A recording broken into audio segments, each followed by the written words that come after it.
Notre histoire prend place au Guatemala.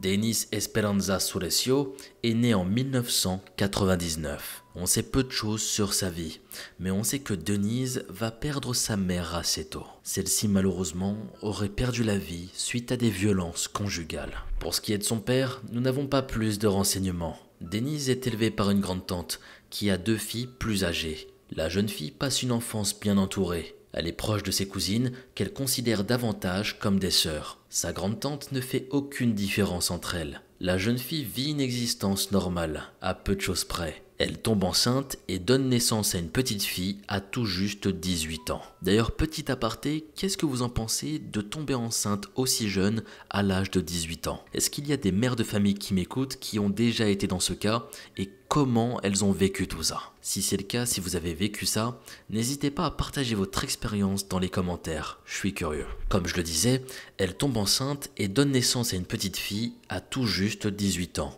Ce changement n'est pas toujours évident à l'âge adulte, encore moins à peine sortie de l'adolescence. Mais Denise ne se laisse pas abattre. Elle compte tout faire pour subvenir aux besoins de sa fille. Depuis plusieurs années, la jeune femme aspire à devenir infirmière. Elle a l'intention d'aller au bout de son parcours. Denise déménage avec sa fille à Guatemala City, dans le but de terminer ses examens. La validation lui permettra de trouver un poste dans le secteur des soins de santé publique. La jeune femme travaille au mieux pour y parvenir. Mais cet objectif n'empêche pas la jeune femme de vivre. Il n'y avait pas que les études et le travail après tout. Elle fait la connaissance d'un homme avec qui elle va vivre une relation. Mais malheureusement, ce n'est pas une belle histoire d'amour, mais une relation assez mouvementée. Denis va tomber enceinte une fois de plus. Elle accouche d'une seconde fille en 2023, à l'âge de 24 ans. La jeune femme se retrouve désormais maman célibataire de 2 enfants. Elle peut heureusement compter sur le soutien de ses proches. Le père de la petite vient de temps en temps rendre visite à sa fille. Denis est déterminée à réussir. Si elle aurait pu s'effondrer face à cet échec, cela n'a fait que renforcer son ambition.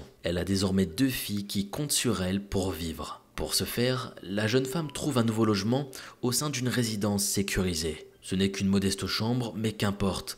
Cette situation n'est pas amenée à durer. Les demi-sœurs de Denis l'aident à garder ses filles de temps en temps. La mère célibataire trouve également une nourrice pour s'occuper de son bébé la semaine durant ses heures de travail.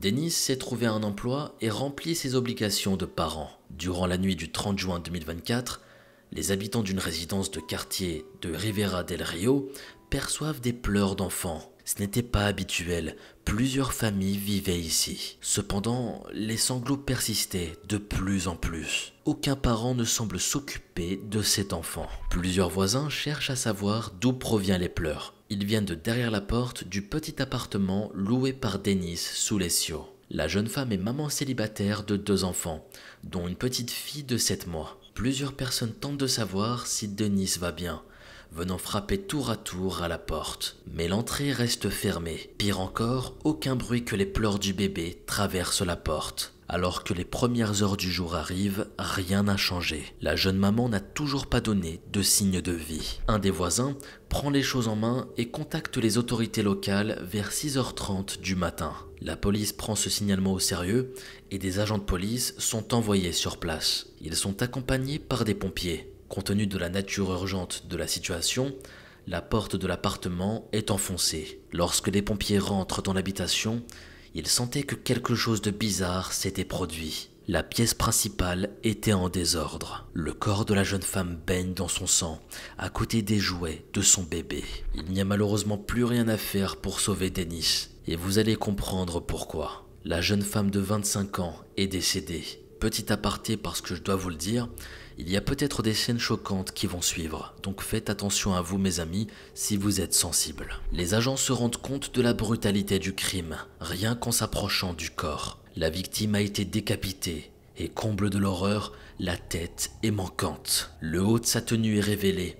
Une plaie entaille la poitrine de la jeune femme. Denis a été brutalisé et son corps mutilé. Le bébé de la victime est toujours en pleurs sur un lit à proximité. La pauvre petite fille présente des signes de déshydratation. Cela fait plusieurs heures qu'elle tousse, certainement à cause de la peur et de la faim. Le bébé est directement pris en charge par les pompiers, puis transféré dans un hôpital pour examen. La petite fille ne présente aucune blessure, bien qu'elle soit restée sans soins pendant plusieurs heures. Une première inspection est réalisée dans l'appartement. Plusieurs bouteilles d'alcool vides attendent d'être jetées. Une note manuscrite est découverte dans le canapé et dessus, les écritures font froid dans le dos. Je vous ai dit de ne pas me laisser seul. La fouille se poursuit avec la collecte de quelques preuves ainsi que des empreintes digitales semées un peu partout. Deux nouveaux messages apparaissent dans les affaires de la victime. L'une indique « Je vous ai supplié de ne pas me quitter ». La seconde mentionne que n'importe qui peut perdre son sang-froid. L'expertise médico-légale donne plus ample détails sur le calvaire vécu par Dennis. La jeune femme a été poignardée à plusieurs reprises. Elle succombe suite à l'importante hémorragie due à ses blessures. Après sa mort, son meurtrier lance une seconde opération. Dennis se voit arracher son cœur. L'entourage de la jeune femme se déplace à la résidence afin de comprendre pourquoi elle ne donne plus aucune nouvelle. La jeune femme n'est pas revenue vers ses sœurs afin de s'organiser pour la garde des enfants. À leur arrivée, les proches font face à la présence des services de secours au niveau de son appartement. Quand on leur apprend ce qui s'est passé, c'est le choc. L'annonce de sa mort fait l'effet d'une bombe. Avec ses demi-sœurs, elle était souvent en contact, pour convenir de la garde des enfants notamment. Dennis a soudainement cessé de les contacter et elle ne répondait pas non plus aux appels et messages de leur part. Les enquêteurs n'ont pas beaucoup de pistes sur lesquelles se diriger. Ils formulent plusieurs hypothèses en établissant des liens entre les preuves récoltées chez Dennis. L'une d'elles implique le père de la deuxième fille de la victime. L'homme était toujours présent dans sa vie, surtout pour rendre visite à la petite. Mais cette possibilité est mise à mal rapidement. L'homme n'aurait pas laissé sa fille sur place suite à son crime. On songe alors que la jeune femme venait tout juste de débuter une relation. Cependant, elle serait tombée sur un homme peu recommandable. Celui-ci aurait consommé la plupart des bouteilles d'alcool vides retrouvées dans l'appartement. Dennis n'aurait pas supporté de voir son nouveau conjoint dans un sale état, et surtout en présence d'un bébé. Le couple se serait disputé et malheureusement, les choses auraient dérapé. Mais il s'agit une fois de plus d'une hypothèse. Les policiers se lancent dans l'enquête du voisinage. Dennis ne faisait pas parler d'elle. Elle apparaissait souriante mais discrète. La mère célibataire ne vivait pas ici depuis très longtemps. Les questions tendent à savoir si la jeune femme avait une relation amoureuse, mais cette information n'est pas connue. Son propriétaire n'avait pas à se plaindre d'elle non plus. La jeune femme réglait son loyer en temps et en heure, et ce n'était pas une voisine à problème. Concernant la nuit des faits, personne ne semble avoir rien entendu. Cependant, si les voisins n'ont rien entendu, ils ont quand même des suspicions au sujet d'un locataire. Il s'agit d'un adolescent de 17 ans qui vit seul avec sa mère. Ces derniers ont emménagé dans l'appartement adjacent de celui de Dennis 5 mois auparavant. Comme nous n'avons pas l'identité du garçon, nous allons l'appeler Eduardo pour plus de compréhension. La mère d'Eduardo travaille de nuit, ce qui fait que son fils est seul depuis plusieurs heures dans leur appartement. Les résidents se rendent rapidement compte qu'Eduardo ne s'intègre pas aux autres jeunes du quartier. Il est seul dans la rue, tard le soir, il n'a pas l'air d'avoir des amis. Eduardo reste d'ailleurs éveillé une bonne partie de la nuit. Le soir du crime d'ailleurs, ses allées et venues ne passent pas inaperçues. Eduardo a été repéré quittant l'appartement de Dennis. Il semble être sorti de la douche. Le garçon a une tenue différente que celle qu'il avait plusieurs heures plus tôt.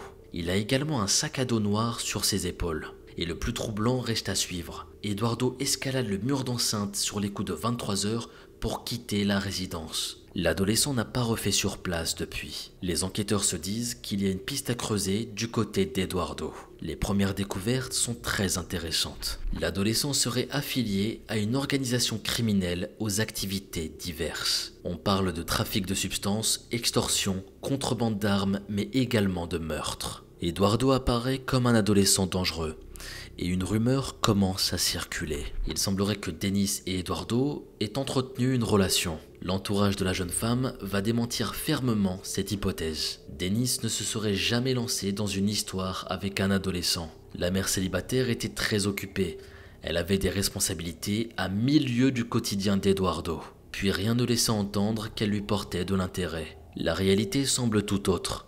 Eduardo rencontre Dennis suite à son emménagement dans la résidence. Il lui montre rapidement de l'intérêt et sa voisine le remarque. Cependant, ses sentiments sont loin de rejoindre ceux de l'adolescent. Eduardo semble avoir une véritable obsession pour elle. La jeune femme se confie à sa famille sur le sujet. Le 22 mars, soit 3 mois avant sa mort, Dennis prend les choses en main. Sur conseil de ses proches, La jeune femme se rapproche des autorités compétentes. Elle dépose plainte pour agression intime auprès du ministère public. Il n'est pas révélé si la procédure concerne Eduardo, mais il est fort à parier que ce soit le cas. Eduardo est désormais le suspect numéro 1 à ce stade de l'enquête. Tous les éléments pointent dans sa direction. Le profil de l'adolescent ainsi que la plainte déposée par Denis renforcent le caractère dangereux d'Eduardo. Les enquêteurs obtiennent des autorisations afin de perquisitionner le domicile occupé par Eduardo et sa mère. Des éléments les orientent vers le domicile de la grand-mère d'Eduardo. Ce serait à cet endroit que le jeune garçon aurait trouvé refuge. Au cours des recherches dans les environs de la résidence, un lieu dévoile son secret. Un crâne partiellement enterré dans un terrain vague est découvert à seulement 1,5 km de la scène de crime. Les autorités s'engagent dans une fouille plus approfondie du terrain. Le cœur de la victime ainsi que l'arme du crime est toujours manquante. L'Institut national des sciences médico-légales confirme qu'il s'agit du crâne de Denis. L'annonce est faite par les autorités quelques heures plus tard. La colère va monter dans le pays, tout le monde est sous le choc, surtout les habitants du quartier où s'est déroulé le crime. Les habitants ne se sentent plus en sécurité. Denis a été tué au sein même de son domicile, ce qui provoque à la fois la peur et la colère. Surtout que le principal suspect n'a pas encore été appréhendé. La colère va mener à un véritable rassemblement devant la maison de la grand-mère d'Eduardo le 3 juillet. Les autorités sont obligées de placer un véritable dispositif de sécurité devant l'adresse en question afin d'éviter tout débordement. Cependant, la foule va grossir à vue d'œil. On ne parle pas d'un attroupement de quelques personnes, mais d'une véritable foule. La colère déjà présente augmente alors qu'une information va fuiter. Ce serait Eduardo lui-même qui aurait renseigné les autorités sur la localisation des restes de Denis. L'après-midi défile et la population réclame des actions. Les manifestants songent à faire justice eux-mêmes. Les autorités doivent malheureusement attendre la délivrance d'un mandat afin de procéder à l'arrestation. Des renforts sont appelés sur place afin de contenir cette masse qui n'a de cesse de grossir devant la maison. Le quartier habituellement tranquille n'a jamais connu une aussi terrible agitation. Il faudra 6 heures pour que le mandat pour l'arrestation d'Eduardo soit approuvé par un juge. Par la suite, l'arrestation du suspect est faite. L'adolescent est sous l'escorte de la police. Son visage est dissimulé sous un casque et on lui fait porter un gilet. Rien n'était joué tant qu'il n'avait pas rejoint le poste de police. Les médias ont rejoint la foule et filment en direct la scène. La tension est palpable. Eduardo étant mineur, les enquêteurs n'ont pas pu intervenir aussi simplement que s'il s'agissait d'un individu majeur. Déjà, son identité n'a pas fuité dans les médias, car elle est protégée. Moi-même, comme je l'ai fait, j'ai dû trouver un nom de substitution pour vous le présenter. Le visage de l'adolescent est d'ailleurs flouté, sur les clichés qui seront pris suite à son interpellation. Une perquisition est réalisée dans la maison de la grand-mère d'Eduardo. Malgré l'intervention des autorités et l'arrestation, la foule est toujours présente. Après le départ des enquêteurs, les manifestants font pression sur les proches du suspect. Ils exigent leur départ, ce qui finit par avoir lieu. Ils avaient la crainte de subir leur colère. Les funérailles de Denis se tiennent le 5 juillet. Une collecte sera réalisée afin d'aider pour les obsèques. Des associations récupèrent également des éléments essentiels pour les filles de Denis. Une forte présence policière est également présente sur les lieux. Il est demandé aux médias de se tenir à distance pour le respect des proches et de la victime. Denis est enterré dans le cimetière de Guatemala City. Les enfants de Denis sont désormais orphelins. La grande-tante de la victime exprime le souhait de les récupérer et de les élever. La jeune femme lui avait confié vouloir que les choses se déroulent ainsi si elle venait à mourir. Cependant, la jeune fille est confiée aux soins de sa famille paternelle. Pour ce qui est d'Eduardo, sa défense a demandé à ce qu'il reçoive une évaluation psychiatrique. L'accusation présente tous les éléments reliant l'adolescent au meurtre. Eduardo reconnaît sa responsabilité et plaide coupable. La loi dans le pays n'est malheureusement pas aussi stricte pour les mineurs que pour les majeurs. Le Guatemala fait partie des pays qui souhaitent la réadaptation des mineurs, et ce malgré la gravité des crimes. Eduardo reçoit la peine maximale qui est de 6 ans de détention dans un centre pour mineurs. La famille de Denis accepte difficilement cette décision, et franchement ça peut se comprendre. Elle doit malgré tout se plier aux lois, tout en conservant cette douleur encore récente dans leur cœur. Ainsi se termine cette première affaire qui est beaucoup trop horrible. Attendez parce que dans quelques minutes, on va passer à notre deuxième affaire et elle aussi, elle est putain d'horrible. Je voulais vous demander, vous en pensez quoi de la peine du meurtrier? Parce que finalement, il a pris seulement 6 ans. Est-ce que vous pensez que c'est une bonne chose ce que fait le Guatemala avec les mineurs qui sont criminels? Est-ce qu'il aurait mérité une peine beaucoup plus conséquente ou au contraire, il peut se réadapter? J'attends vos avis sous les commentaires, je suis assez curieux. Denise Sulesio était une jeune femme combattante. À seulement 25 ans, elle avait déjà vécu plusieurs épreuves. Orpheline à un jeune âge, elle avait été recueillie au sein de la famille de sa tante. Elle avait su construire sa vie. Denise devient maman une première, puis une seconde fois. Elle fonde sa propre famille en tant que maman célibataire. Cela renforce son ambition, son désir de réussir. La jeune femme n'hésite pas à déménager à la capitale pour réussir. Denise se trouve un petit appartement pour vivre, dans un quartier sécurisé. La jeune femme pensait protéger ses filles dans un tel lieu. Pourtant, c'est l'un de ses voisins qui va être un danger.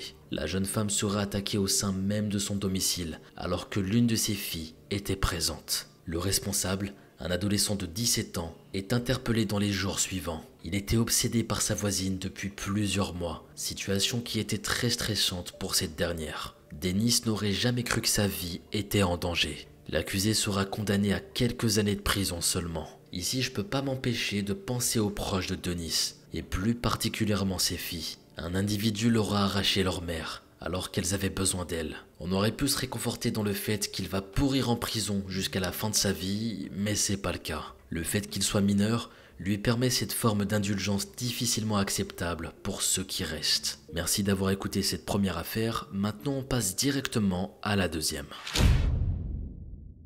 Notre affaire prend place à Westminster, dans l'état du Colorado. On est plus précisément dans la partie centrale du pays. La ville a connu la ruée vers l'or au milieu du 19e siècle. Westminster est une ville relativement importante, comptant un peu plus de 100 000 habitants. Léa Porter est née le 29 décembre 1994. Elle est la fille de René Jackson. Concernant son père, on n'a pas plus d'informations que ça.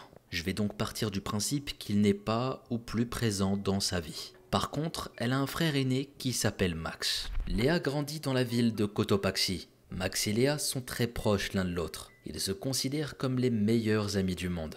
Dès l'enfance, Léa a un tempérament artistique. La petite fille aime se déguiser et créer des spectacles. Et elle veut toujours que son frère l'accompagne lors de ses représentations. Léa a une personnalité solaire et un sens de l'humour très développé. Même en grandissant, Max et Léa se quittent à peine. Ils évoluent dans des cercles amicaux similaires, ce qui ne les gêne en rien. Les chemins du frère et de la sœur finissent pourtant par se séparer. Max était plus âgé, il obtient son diplôme de lycée et décide de poursuivre sa scolarité. Il se rend à l'université dans le but d'étudier la massothérapie. Frère et sœur ne se voient plus comme avant. Mais Max conserve le rôle de modèle aux yeux de sa sœur. Léa s'intéresse à ses études et envisage même de faire le même parcours. Elle voulait tout simplement suivre les traces de son frère. Et c'était aussi, je pense, le moyen de rester très proche de lui. Parce que je vous le rappelle, ils étaient très fusionnels. Je trouve ça toujours aussi beau de voir un frère et une sœur aussi soudés. Ouais, c'est beau. Et vous, est-ce que vous avez un frère ou une sœur que vous aimez par-dessus tout ? J'aimerais bien savoir dans les commentaires. La jeune femme termine ses études secondaires au Florence High School de Cotopaxi. Suite à l'obtention de son diplôme, Léa prend la route de l'université. Comme son frère, elle se dirige vers la massothérapie. À partir de là, Léa se sent bien. Elle commence à lier de nouvelles amitiés, puis elle retrouve son frère sur le campus. Max reprend le rôle de frère protecteur qu'il possède depuis l'enfance. Ce n'est pas une situation dérangeante pour lui, puisque frère et sœur s'aiment beaucoup. Cependant, le parcours universitaire de Max s'achève. Le jeune homme est prêt à débuter dans la vie active et il souhaite également voir ailleurs. Max se trouve un emploi sur la côte ouest du pays et déménage en Californie. Ici, c'était un déchirement pour Léa. Elle était très attachée à son frère et une fois de plus, elle devait s'en séparer. Quand tout ça va se produire, elle est âgée de 19 ans. Le comportement de la jeune femme commence à changer. Elle est déprimée, maussade, ce qui se remarque rapidement. René, sa mère, remarque cette nouvelle attitude, mais elle ne peut rien faire pour sa fille. La séparation de Max est terrible, mais elle ne peut une fois de plus rien y faire. C'est là que Léa bascule progressivement dans la drogue. Elle commence d'ailleurs à fréquenter des personnes peu recommandables. Parmi elles, Jesse Mine, un homme âgé de 38 ans. Il exerce la profession de tatoueur. Et ici, nous ne savons pas de quelle manière la rencontre intervient. Je suppose par le biais d'une soirée peut-être. C'est souvent de cette manière que des personnes de divers milieux parviennent à se mélanger. Léa et Jesse se plaisent et une relation va naître. Mais l'homme est lui-même consommateur, ce qui n'arrange rien. Léa et son petit ami peuvent désormais consommer ensemble. La jeune femme ne garde pas son addiction secrète aux yeux de ses proches. Comme elle est en contact journalier avec son frère, elle lui parle de son quotidien. Les substances en font désormais partie. Bah putain, si moi j'avais dit à mon grand frère que je consommais des substances, je peux vous dire que... bref, passons. Attendez, pour les plus malicieux, je ne consomme pas de substances, c'était pour l'exemple. Voyons, quand même. Contre les substances, quand même. Je vous vois. Je vous vois ceux qui en consomment. Hein? Il faut arrêter, les addictions c'est jamais bon. C'est jamais bon. Bref, arrêtons de faire les cons. Et je reprends. Les substances, c'est pas bon du tout. Reprenons. Comme je disais, la jeune femme parle de son addiction avec son frère. Le jeune homme ne peut pas surveiller sa sœur, qui désormais est à plusieurs heures de route. Il la met en garde concernant les dangers de ce qu'elle fait. Max fait son possible pour demeurer présent dans la vie de sa sœur, malgré la distance. L'étudiante délaisse progressivement les cours. Elle se rapproche davantage de Jesse. Les sentiments amoureux sont intenses. Léa est d'ailleurs prête à tout pour vivre pleinement sa relation. Elle décide de tout plaquer pour lui.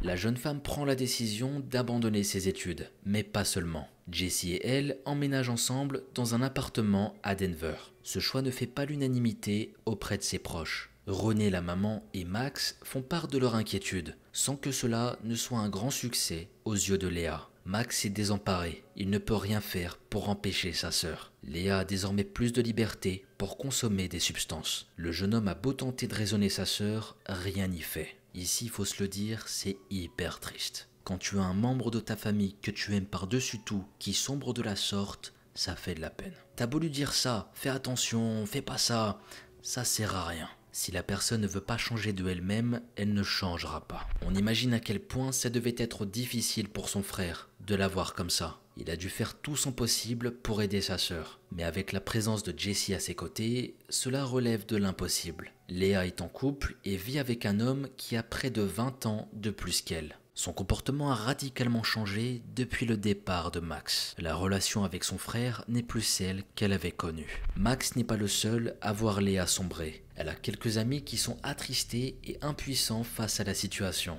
La jeune femme prend un peu ses distances, se réfugiant davantage dans sa relation amoureuse malsaine. La vie de couple n'est pas toute rose. L'un et l'autre, ensemble, ne parviennent pas à se sortir de la dépendance. Au bout d'un certain temps, Jesse sent que la relation ne peut plus durer. Le tatoueur a pour projet de changer de vie. Il souhaite déménager dans le Maryland, à l'est du pays. Jesse a l'intention de retourner vivre chez ses parents dans le but d'être aidé. Cependant, il n'a pas inclus Léa dans ce projet. Quand la jeune femme apprend ça, elle est désespérée face à la nouvelle. Non seulement elle perd son conjoint, mais en plus, elle va se retrouver sans domicile. Le couple vit ensemble et Léa est assez dépendante de Jesse concernant ses finances. La jeune femme vient tout juste de débuter un emploi en tant que serveuse dans un restaurant mexicain. Léa ne comprend pas et tente de faire entendre raison à son petit ami. Il ne peut pas la laisser comme ça. Ce n'était pas une question qu'il ne l'aimait plus ici, mais Jesse n'avait pas le choix que de s'en aller. La rupture est inévitable après seulement 6 mois de relation. Le couple décide de passer une ultime soirée dans un motel de Castle Rock le 2 juin. Léa espère sûrement profiter de ce moment seul, loin de chez eux, pour discuter encore. La décision de Jesse est pourtant ferme. L'ex-couple se quitte le lendemain devant l'hôtel et se dit au revoir. La jeune femme lance un appel sur les réseaux sociaux. Elle est à la recherche d'un toit, le temps de se remettre de tout ça. Le message de Léa va être vu par de nombreuses personnes. On lui propose un endroit où dormir temporairement. Léa prépare quelques affaires qu'elle place dans sa voiture. Il est temps pour elle de se rendre vers le domicile d'un ami de lycée. Le garçon en question se nomme Christopher Wade et il a 22 ans. L'étudiant en criminologie réside à Westminster. À partir du 3 juin 2014, les proches de Léa s'étonnent de son silence. C'est en particulier sa mère et son frère qui le remarquent. La jeune femme est toujours joignable, que ce soit par le biais de son téléphone ou des réseaux sociaux. Là, ni sa mère, ni son frère, ni même ses amis n'obtiennent de réponse à leurs messages. Le temps passe et l'étonnement se transforme en inquiétude. Léa a disparu et personne ne sait où elle se trouve. Max se renseigne sur les personnes ayant pu croiser sa sœur dernièrement. Il mène une véritable enquête auprès de ses amis. À force de chercher, le nom de Christopher Wade remonte. Des anciens camarades de Léa font des révélations surprenantes au sujet de l'homme. Christopher n'a pas une personnalité commune. Le jeune homme tient un journal intime dans lequel il renseigne de sinistres désirs. Il nourrit le fantasme d'enlever des filles. Si déjà cette information est importante, vous n'êtes pas prêt pour la suite. Christopher souhaite faire de ces femmes ses esclaves. Il a le désir de faire tout ce qu'il souhaite d'elles avant de les tuer. L'homme est suffisamment confiant pour avoir parlé de ses étranges intentions. La mère de Léa, qui s'appelle Renée, je le rappelle, fait également des recherches de son côté. Elle parvient à se munir des factures du portable de sa fille. Léa vivait encore chez elle avant d'emménager avec Jessie. Elle était encore en études à ce moment-là, donc sa mère devait toujours régler ses factures. La maman se rend compte qu'un numéro de téléphone revient à plusieurs reprises dans l'historique. Il s'agit du numéro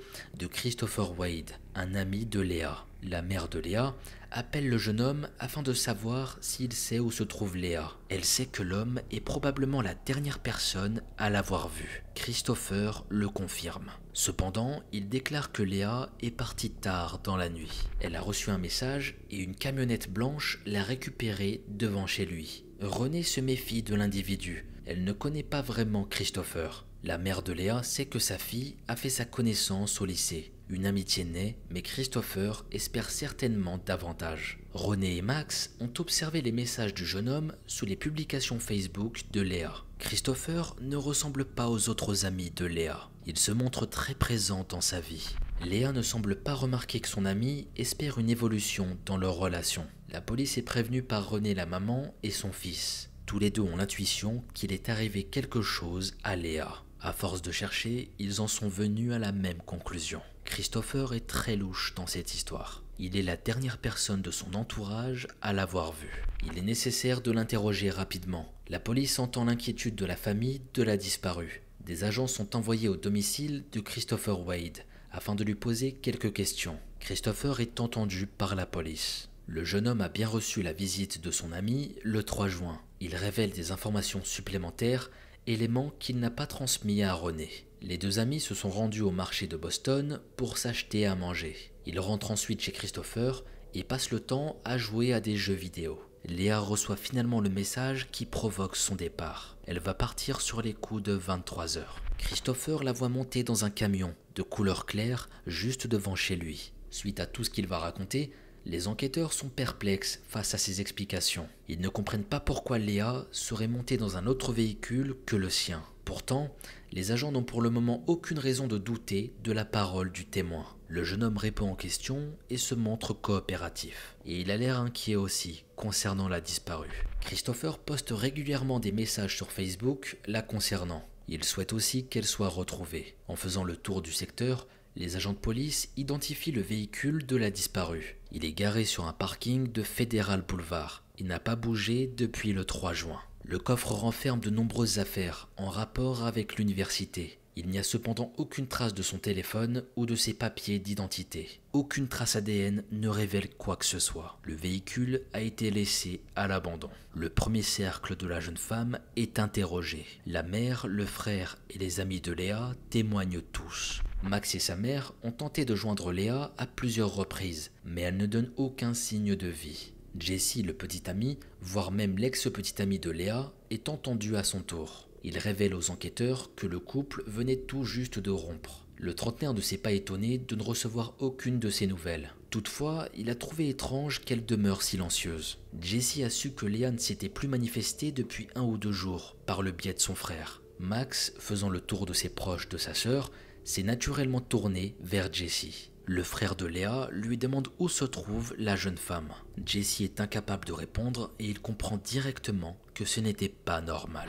Il connaît la relation qu'entretiennent Max et Léa. Ils se parlent tous les jours. La dernière fois qu'il a vu Léa en vie, ils se trouvaient tous les deux devant un motel de Denver. Tristement, l'ancien couple se faisait ses adieux. En parallèle des investigations de la police, les proches de Léa se mobilisent. Une page Facebook nommée « Aider à retrouver Léa Porter » est ouverte. Les amis et la famille de Léa y publient régulièrement des messages. Chaque piste compte pour retrouver la jeune femme. À ce moment précis, Max a une idée derrière la tête. L'interrogatoire de Christopher n'a mené à rien et il ne souhaite pas laisser tomber cette piste. Le frère de Léa se rapproche de Christopher. Rien d'étonnant en vérité, car les deux hommes se connaissaient. Ils ont fréquenté le même lycée et ils ont des relations communes. Une forme d'amitié voit le jour. C'est ainsi que Max découvre la passion de Christopher pour le tarot. Après plusieurs rencontres, le frère de Léa fait une demande à son nouvel ami. Il souhaite que Christopher lui tire les cartes. Christopher ne se méfie pas des intentions de Max. Il accepte cette proposition.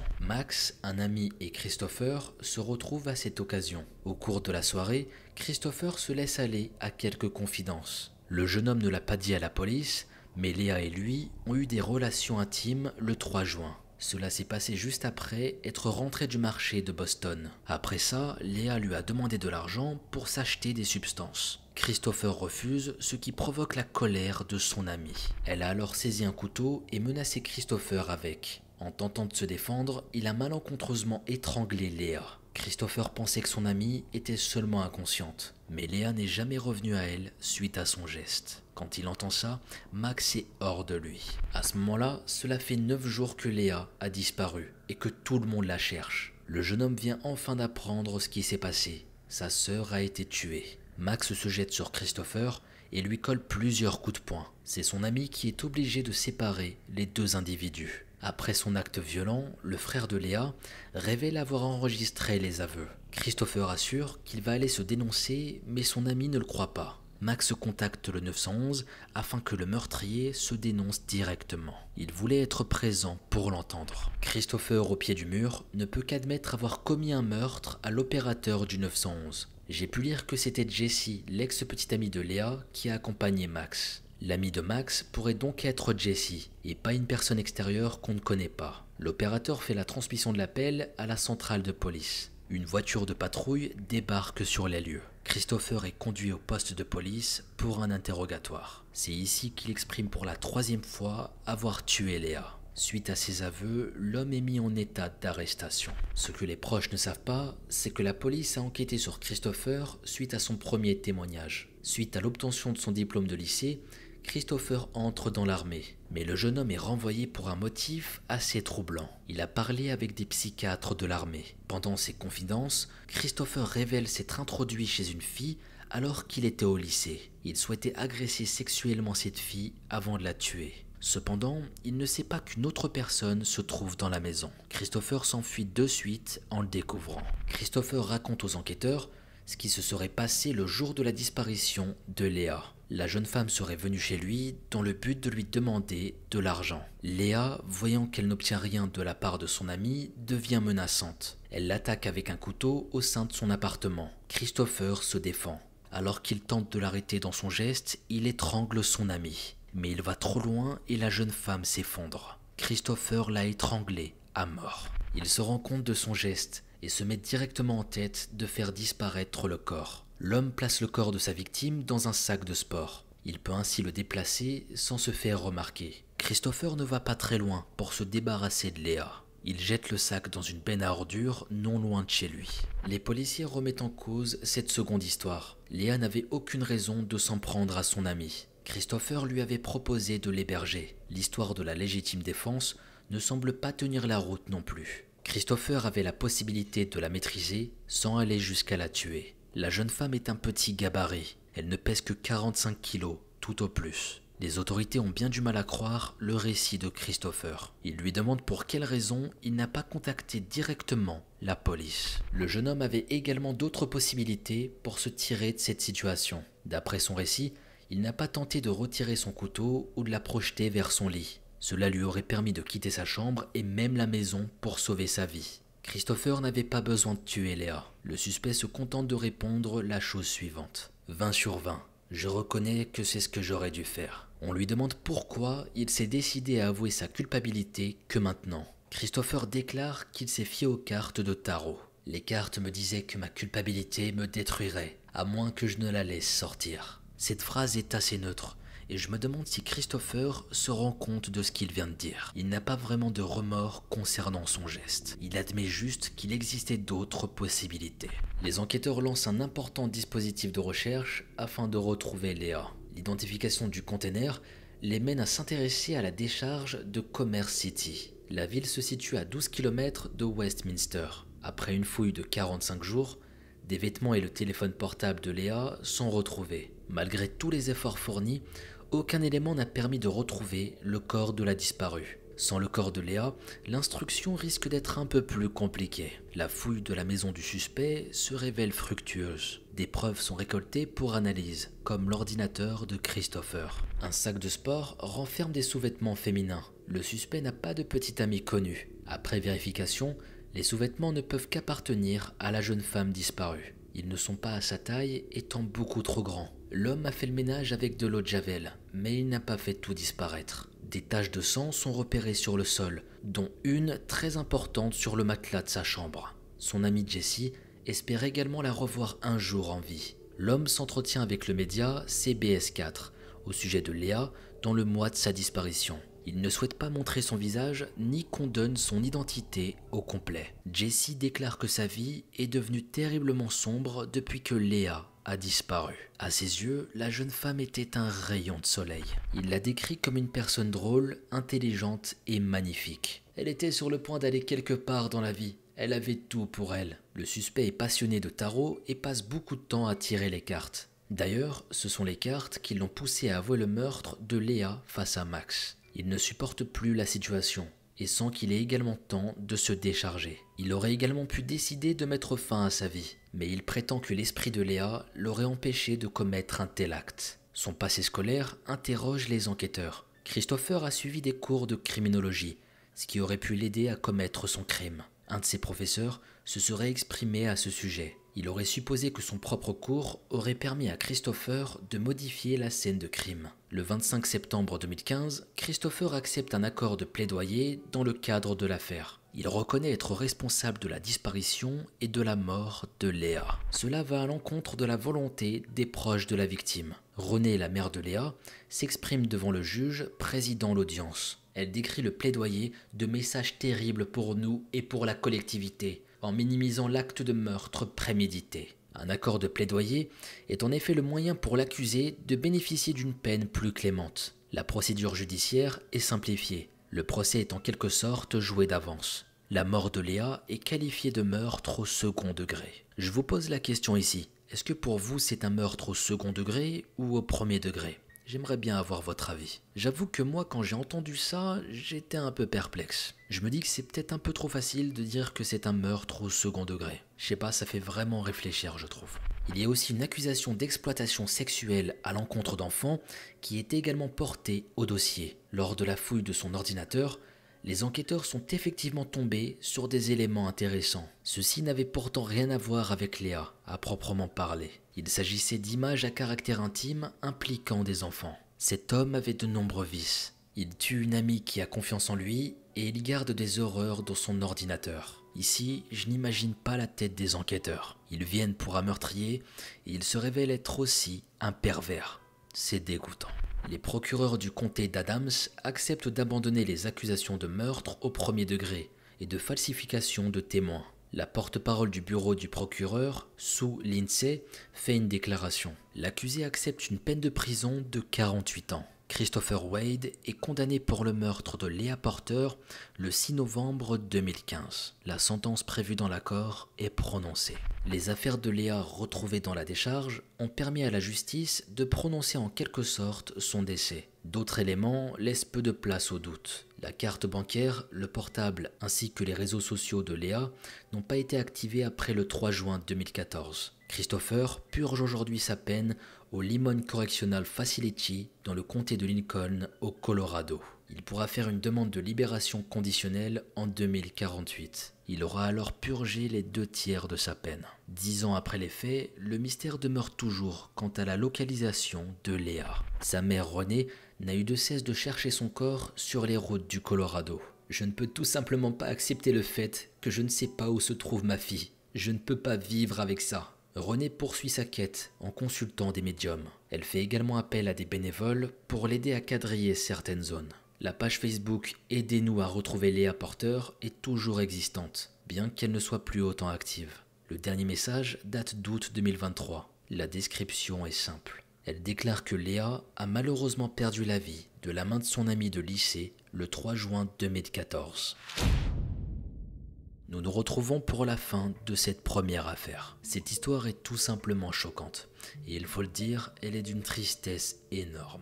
J'attends vos avis concernant cette affaire dans les commentaires. Est-ce que vous en avez pensé? Ici, j'ai une pensée particulière aux frères de la victime ainsi que sa mère. Ils l'ont vue sombrer dans la drogue et ils n'ont rien pu faire. Ensuite, elle tombera sur un malade qui va tragiquement prendre sa vie. Elle était certes dans une mauvaise phase, mais elle n'avait rien demandé. Tout ce qu'elle voulait, c'était de l'aide et s'en sortir. Ce qui est effrayant dans ce genre d'histoire, je trouve, c'est de se dire que ça aurait pu arriver à n'importe qui d'entre nous. Et quand je dis ça, je le pense, parce qu'on n'est jamais à l'abri de rien.